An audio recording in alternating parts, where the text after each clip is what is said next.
ओम श्री गणेशाय नमः। ओम नमो भगवते वासुदेवाय। श्रीमद् भागवत में पंचम स्कंद 9वां अध्याय प्रारंभ करते हैं। भरत जी का ब्राह्मण कुल में जन्म।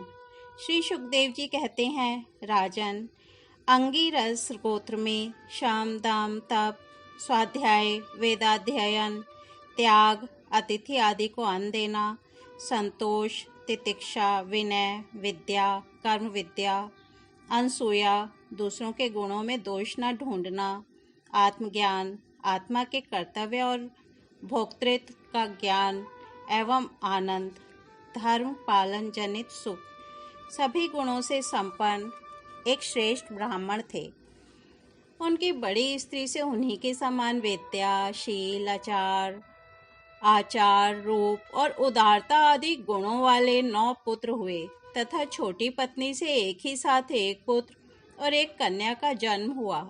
इन दोनों में जो पुरुष था वह परम भागवत राजर्षि शिरोमणि भरत ही थे। वे मृग शरीर का परित्याग करके अंतिम जन्म में ब्राह्मण हुए थे, ऐसा महापुरुषों का कथन है।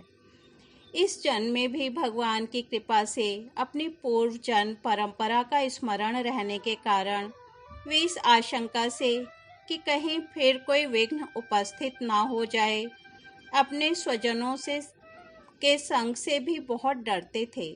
हर समय जिनका श्रवण स्मरण और गुण कीर्तन सब प्रकार के कर्म बंधन को काट देता है, श्री भगवान के उन युगल चरण कमलों को ही हृदय में धारण किए रहते तथा दूसरों की दृष्टि में अपने को पागल मूर्ख अंधे और बहरे के समान दिखाते।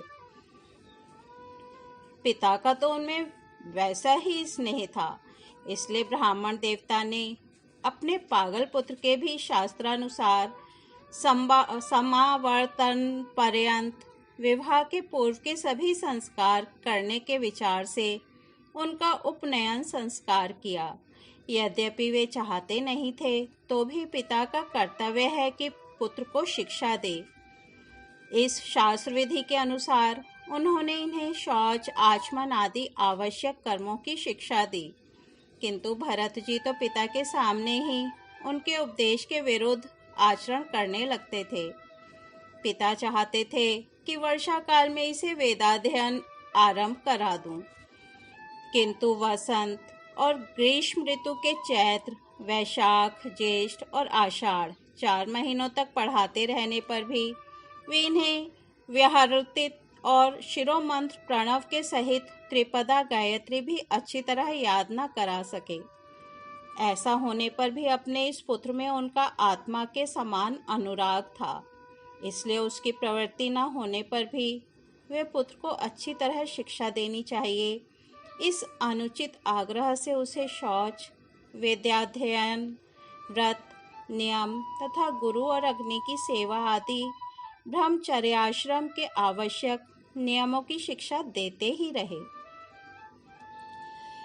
किंतु अभी पुत्र को सुशिक्षित देखने का उनका मनोरथ पूरा न हो पाया था और स्वयं भी भगवत जन रूप अपने मुख्य कर्तव्य से असावधान रहकर केवल घर के धंधों में ही व्यस्त थे कि सदा सजग रहने वाले काल भगवान ने आक्रमण करके उनका अंत कर दिया। तब उनकी छोटी भार्या अपने गर्भ से उत्पन्न हुए दोनों बालक और अपनी सौत को सौंपकर स्वयं सती होकर पति लोक को चली गई। भरत जी के भाई कर्म कांड को सबसे श्रेष्ठ समझते थे। वे ब्रह्म ज्ञान रूप पराविद्या से सर्वथा अनभिज्ञ थे, इसलिए उन्हें भरत जी का प्रभाव भी ज्ञात नहीं था। वे उन्हें निरा मूर्ख समझते थे। अतः पिता के परलोक सिधारने पर उन्होंने उन्हें पढ़ाने लिखाने का आग्रह छोड़ दिया। भरत जी को मानापमान का कोई विचार न था। जब साधारण नर पशु उन्हें पागल मूर्ख अथवा बहरा कहकर पुकारते, तब वे भी उसी के अनुरूप भाषण करने लगते। कोई भी उनसे कुछ भी काम कराना चाहते तो वे उनकी इच्छा के अनुसार कर देते। बेगार के रूप में, मजदूरी के रूप में, मांगने पर अथवा बिना मांगे जो भी थोड़ा बहुत अच्छा या बुरा अन्न उन्हें मिल जाता, उसी को जीभ का जरा भी स्वाद न देखते हुए खा लेते। अन्य किसी कारण से उत्पन्न न होने वाला स्वतः सिद्ध केवल ज्ञानानंद स्वरूप आत्मज्ञान उन्हें प्राप्त हो गया था। इसलिए शीतोष्ण, मानापमान आदि द्वंद्वों से होने वाले सुख दुख आदि में उन्हें देहाभिमान की स्फूर्ति नहीं होती थी। वे सर्दी, गर्मी, वर्षा और आंधी के समय सांड के समान नंगे पड़े रहते थे। उनके सभी अंग हृष्ट पुष्ट एवं गठे हुए थे। वे पृथ्वी पर ही पड़े रहते थे, कभी तेल, उबटन आदि नहीं लगाते थे और न कभी स्नान ही करते थे। इससे उनके शरीर पर मैल जम गई थी। उनका ब्रह्म तेज धूलि से ढके हुए मूल्यवान मणि के समान छिप गया था। वे अपनी कमर में एक मैला कुचैला कपड़ा लपेटे रहते थे। उनका यज्ञोपवीत भी बहुत ही मैला हो गया था। इसलिए अज्ञानी जनता यह कोई द्विज है, कोई अधम ब्राह्मण है, ऐसा कहकर उनका तिरस्कार कर दिया करती थी। किंतु वे इसका कोई विचार न करके स्वच्छंद विचरते थे। दूसरों की मजदूरी करके पेट पालते देख जब उन्हें उनके भाइयों ने खेत की क्यारियां ठीक करने में लगा दिया, तब वे उस कार्य को भी करने लगे। परंतु उन्हें इस बात का कुछ भी ध्यान न था कि उन क्यारियों की भूमि समतल है या ऊंची नीची, अथवा वह छोटी है या बड़ी। उनके भाई उन्हें चावल की कनी, खली, भूसी, भुने हुए उड़द अथवा बर्तनों में लगी हुई जले अन्न की खुरचन जो कुछ भी दे देते, उसी को वे अमृत के समान खा लेते थे। किसी समय डाकुओं के सरदार ने, जिसके सामंत शूद्र जाति के थे, पुत्र की कामना से भद्रकाली को मनुष्य की बलि देने का संकल्प किया। उसने जो पुरुष पशु बलि देने के लिए पकड़ मंगवाया था, वह दैववश उसके फंदे से निकलकर भाग गया।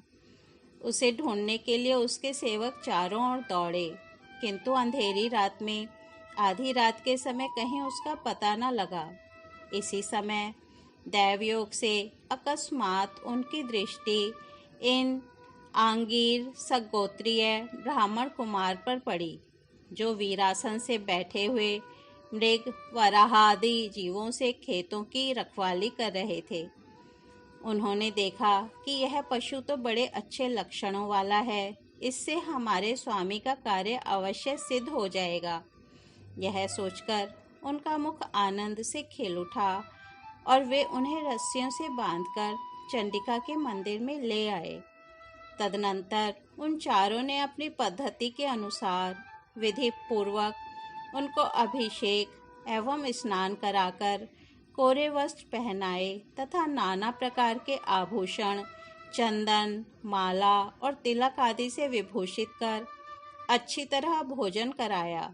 फिर धूप, दीप, माला, खील, पत्ते, अंकुर और फल आदि उपहार सामग्री के सहित बलिदान की विधि से गान, स्तुति और मृदंग एवं ढोल आदि का महान शब्द करते उस पुरुष पशु को भद्रकाली के सामने नीचा सिर करा के बैठा दिया। इसके पश्चात दस्युराज के पुरोहित बने हुए लुटेरे ने उस नर पशु के रुधिर से देवी को तृप्त करने के लिए देवी मंत्रों से अभिमंत्रित एक तीक्ष्ण खड्ग उठाया। चोर स्वभाव से तो रजोगुणी तमोगुणी थे ही, धन के मद से उनका चित्त और भी उन्मत्त हो गया था। हिंसा में भी उनकी स्वाभाविक रुचि थी। इस समय तो वे भगवान के अंश स्वरूप ब्राह्मण कुल का तिरस्कार करके स्वच्छंदता से कुमार की ओर बढ़ रहे थे। आपत्ति काल में भी जिस हिंसा का अनुमोदन किया गया है, उसमें भी ब्राह्मण वध का सर्वथा निषेध है। तो भी वे साक्षात ब्रह्म भाव को प्राप्त हुए वैरहीन तथा समस्त प्राणियों के सुहृद एक ब्रह्म ऋषि कुमार की बलि देना चाहते थे। यह भयंकर कुकर्म देखकर देवी भद्रकाली के शरीर में अति दुस्सह ब्रह्म तेज से दाह होने लगा और वे एकाएक मूर्ति को फोड़कर प्रकट हो गई। अत्यंत असहनशीलता और क्रोध के कारण उनकी भौहें चढ़ी हुई थीं तथा कराल दाढ़ों और चढ़ी हुई लाल आंखों के कारण उनका चेहरा बड़ा भयानक जान पड़ता था। उनके उस विकराल वेश को देखकर ऐसा जान पड़ता था मानो वे इस संसार का संहार कर डालेंगी। उन्होंने क्रोध से तड़पकर बड़ा भीषण अट्टहास किया और उछलकर उस अभिमंत्रित खड्ग से ही उन सारे पापियों के सिर उड़ा दिए और अपने गणों के सहित उनके गले से बहता हुआ गरम गरम रुधिर रूप आसव पीकर अति उन्मत्त हो ऊंचे स्वर से गाती और नाचती हुई उन सिरों को ही गेंद बनाकर खेलने लगी।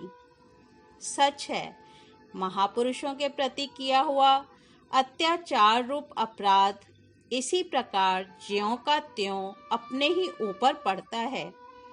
परीक्षित, जिनकी देहाभिमान रूप सुदृढ़ हृदय ग्रंथि छूट गई है, जो समस्त प्राणियों के सुहृद एवं आत्मा तथा वैरहीन है, साक्षात भगवान ही भद्रकाली आदि भिन्न भिन्न रूप धारण करके अपने कभी न चूकने वाले कालचक्र रूप श्रेष्ठ शस्त्र से जिनकी रक्षा करते हैं और जिन्होंने भगवान के निर्भय चरण कमलों का आश्रय ले रखा है, उन भगवत भक्त परमहंसों के लिए अपना सिर कटने का अवसर आने पर भी किसी प्रकार व्याकुल ना होना, यह कोई बड़े आश्चर्य की बात नहीं है। इस तरह श्रीमद् भागवत में पंचम स्कंध 9वां अध्याय समाप्त होता है। कल हम 10वां अध्याय जड भरत और राजा रहुगण की भेंट सुनेंगे। तब तक यहीं विराम देते हैं। हरिओम तत्सत।